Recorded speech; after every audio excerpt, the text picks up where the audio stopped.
The wind carried the smell of burnt metal and rain.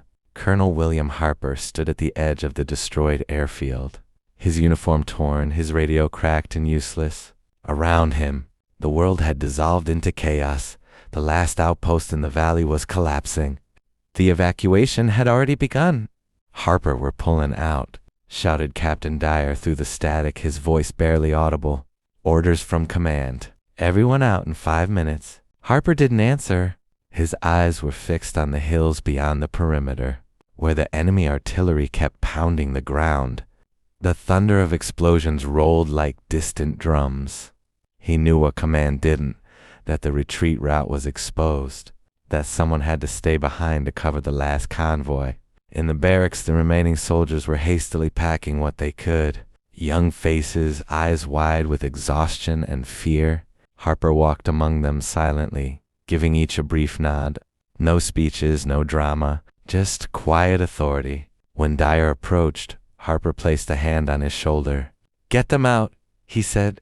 "And you?" Harper smiled faintly. "I'll make sure they don't follow you." There was a pause, a heavy, wordless understanding. Dyer knew arguing was useless. He saluted sharply, voice trembling. "You'll be remembered, sir." Harper only replied, "That's not the point." Moments later, the roar of departing trucks faded into the storm. Harper stood alone at the outpost's gate.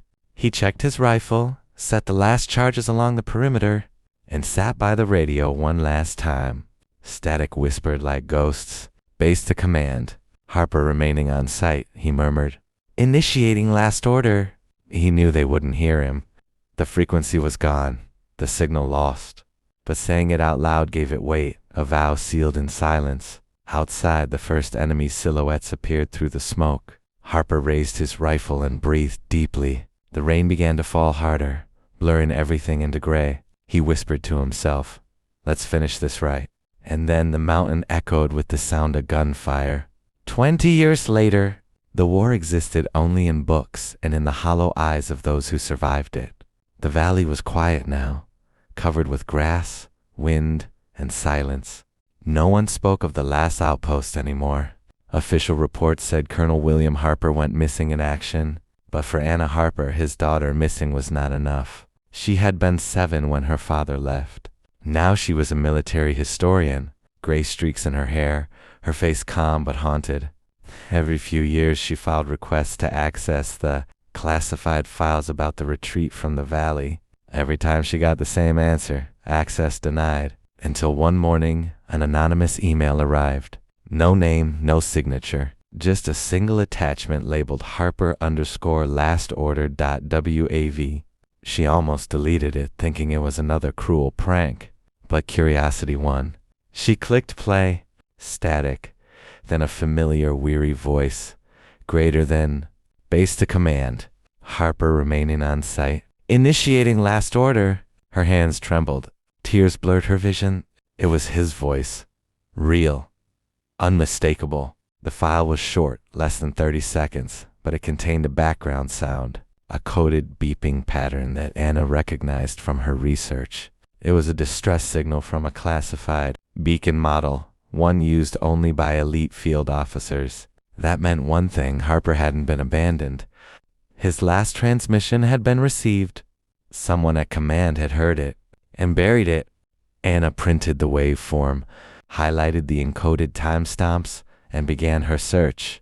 The trail led her to an old warehouse outside the city, now converted into a military archive. When she arrived, a retired technician named Mills met her at the gate.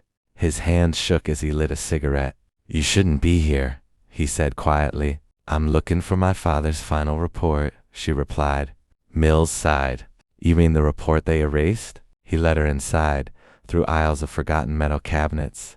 Dust, silence, and the faint hum of old machines. Finally, he stopped at one marked Operation Sundown.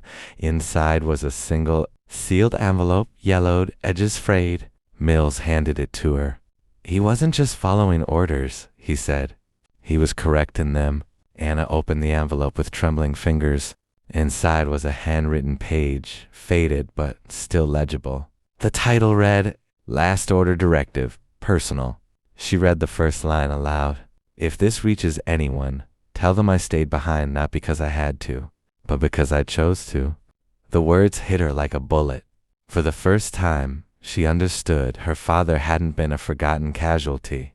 He had been the man who made the impossible choice. The next morning, Anna sat by her kitchen window.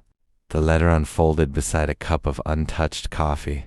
The handwriting was unmistakably her father's, precise, strong, and deeply human. She read it again, tracing the faded ink with her fingertip. Greater than. They ordered the evacuation, but the convoy wasn't full. I saw the civilians, families, children left at the station. There was no room, they said. No priority. I gave mine away. The rest of the message was part report, part confession. Harper described the chaos of that final night, the radio blackout, the artillery that never stopped, the young soldiers too terrified to think. He wrote about the choice he made, to stay behind and hold the line long enough for one last train to escape the valley. Greater than. It wasn't heroism, he wrote. It was arithmetic. If I stayed, 200 would live. If I left, they wouldn't. Anna set the paper down, her eyes welling. She suddenly remembered that night, the air raid sirens, her mother holding her tight, whispering that her father would follow on the next train. But he never did. She turned back to Mills, who sat across the table, chain smoking. Why was this hidden? She asked. Because command didn't want a martyr, he said. They wanted obedience. Your father's last order, that was his way of defying the system. He used their code against them. What do you mean? Mills reached into his pocket and slid over a small metal disc, a dog tag, scorched and half melted. On its back was a sequence of numbers. Those numbers, he said, they're coordinates. Not of a grave, of a cache. Anna frowned. You mean evidence? Mills interrupted. The reports, the signal logs, the names of every civilian he saved. He hid them in the old radio post before the line was destroyed. Her pulse quickened. For 20 years, she had been chasing rumors. Now, for the first time, she had something real, a clue her father had left behind, buried in the ashes of his final stand. That night, she opened her laptop and entered the coordinates. The map zoomed in on a desolate valley, marked only by rusting tracks and overgrown concrete bunkers. The outpost still existed, forgotten, but intact. She packed her father's letter, a flashlight, and the dog tagged into her bag. The next morning, before dawn, she started her car and drove east, toward the valley where her father had died. Greater than, if he stayed behind to protect the truth, she whispered. Then I'll go back to find it. The valley was silent when Anna arrived. No birds, no wind, only the hum of her car's engine fading into the gray dawn. The old military outpost stood half buried in earth and weeds, its concrete walls fractured like bone. She stepped out, her boots crunching on frozen grass. The air smelled of iron and damp soil. Every sound echoed, as if the ghosts of the past were still stationed here, waiting for orders that would never come. Anna unfolded the map again. The coordinates led her to an entrance half covered by debris. She brushed the dirt away, revealing a rusted metal hatch. Its hinges groaned in protest as she pulled it open. The air below was cold, untouched for decades. She switched on her flashlight and descended. Inside, the bunker was exactly as her father might have left it. Old field radios lined the wall, their dials corroded but intact. A cracked mug sat beside a logbook, its pages eaten by mold. On one wall, faint chalk marks still read, Channel 47, secure. Anna's heart pounded. She ran her fingers along the table, imagining her father sitting here, sending his last transmission as artillery thundered above. She found a small, metal box beneath a loose floor tile, the kind used for dispatches. Inside were papers wrapped in oilcloth. Her hands shook as she unrolled them. It was a detailed operations report signed by her father, Colonel James Harper. But the signature had been crossed out in red ink. Stamped over, it was the word void. She turned the page and froze. There were names, dozens of them. Civilians, engineers, soldiers. Next to each name, Reassigned, the military euphemism for erased. Anna's breath caught. This was proof, the corruption, the cover-up, the system that had buried her father's truth. But before she could read further, a faint creak echoed through the bunker. Her flashlight darted toward the sound. Someone was standing at the entrance, a tall figure in a long coat, silhouetted by the pale light above. He didn't move, didn't speak, just watched her. "Who are you?" she demanded, her voice trembling. No response. Then, slowly, the man raised his hand and dropped a small object onto the floor. It clinked softly and rolled toward her boots. It was another dog tag. This one wasn't old. It was clean, polished. When she looked up again, the man was gone. Her pulse thundered in her ears. She picked up the tag and turned it over. The name engraved there made her knees weaken. David Mills, the same man who had sent her the letter. Anna stood frozen in the dim light, the dog tag trembling in her hand. David Mills, the man who had written to her, the one who claimed to serve with her father, the same man who had led her here. She stared at the tag, tracing the engraved letters with her thumb. It was spotless, almost new. No corrosion, no sign of wear. Someone had placed it here deliberately. Her mind raced back to his letter. "You don't know the truth about your father." But what if Mills was never her ally? The silence pressed in like a physical weight. Anna's breath came out in sharp, quick bursts. She grabbed the documents and shoved them into her satchel. Then she climbed out of the bunker, every step echoing like a heartbeat. When she reached the surface, the sun was rising behind the hills, a dull orange bleeding through the fog. Her car was gone. Instead, in the distance, she saw a black military SUV parked by the tree line, and next to it a man standing perfectly still, watching her. She tightened her coat and began walking toward him. As she approached, she saw his face, older than she expected, marked by years and guilt. "David Mills?" she called out. He nodded once, expression unreadable. "You sent me the letter," she said. "Why?" He hesitated, then reached into his pocket and pulled out a small envelope. "Because your father didn't die a hero," he said quietly. "He died cleaning up someone else's sins." Anna's stomach turned. "What are you talking about?" Mills looked away, his voice lowering to a whisper. "The mission your father led, Operation Wintergate, wasn't what it seemed. It wasn't about protecting civilians. It was about covering up failed biological experiments. When the outbreak happened, the government erased the entire unit. Your father tried to stop them." Anna's eyes widened. "You mean he knew?" "He knew everything," Mills said. "And so did I, but I followed orders." He glanced down at the tag in her hand. "That's why I came back, to make it right." Anna stepped closer, fury and confusion mixing in her voice. "Make it right? After 30 years of lies? After my family was ruined?" Mills nodded slowly. "There's a file in the archives, a classified recording. It's the last message your father ever sent. They buried it in the defense vaults under an old ID, mine." Her pulse quickened. "And you're giving me access?" He looked at her with something like sorrow. "No, I'm giving you the key." He handed her a small flash drive, old metal-cased military issue. Before she could speak, he turned away.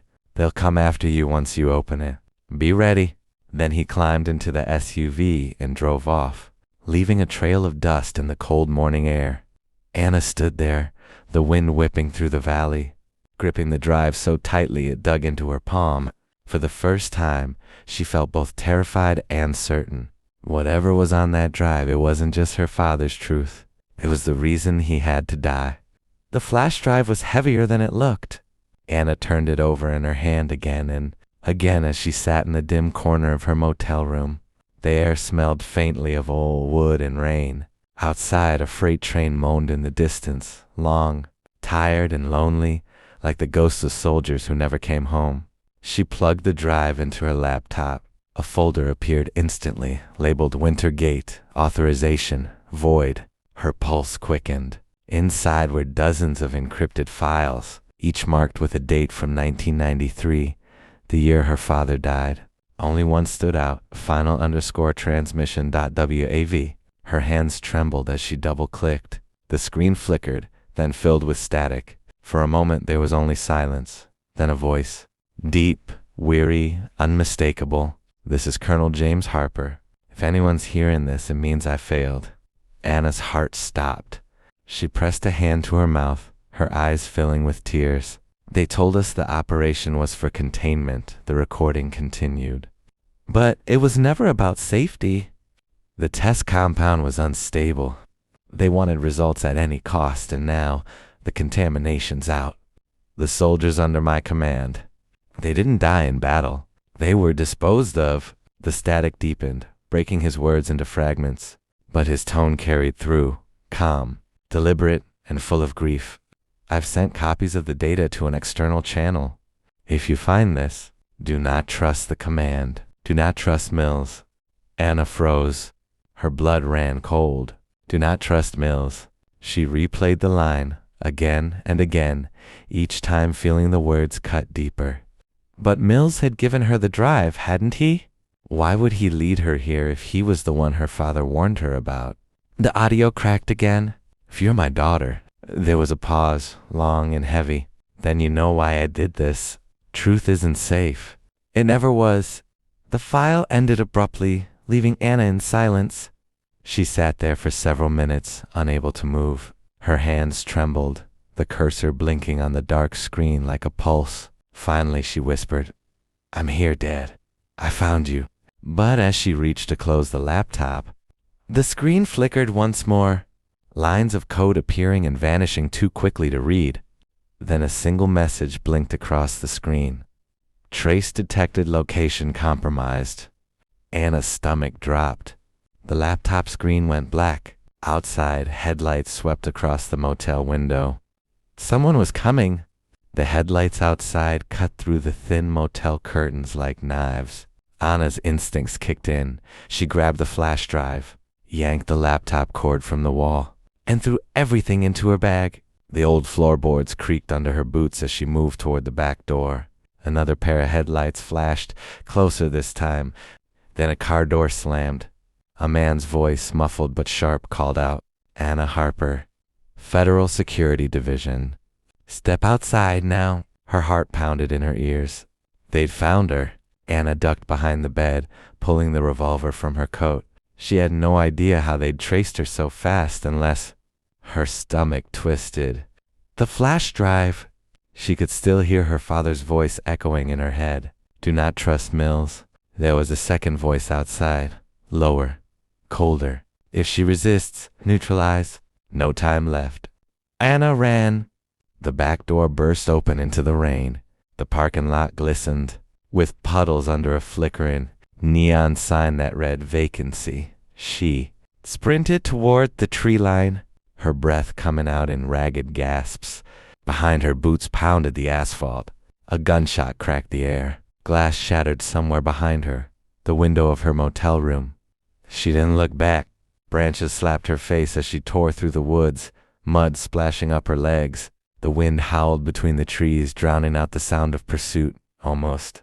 Then a light swept over her shoulder. She dropped, rolling down a small embankment and landing in freezing water.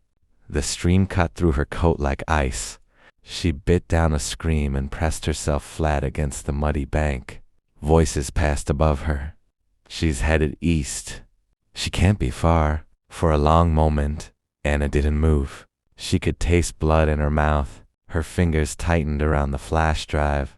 Then, a vibration. Her phone deep in her pocket. She pulled it out with shaking hands. One new message.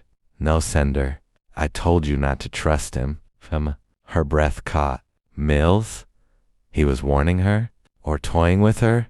The message continued as a new line appeared.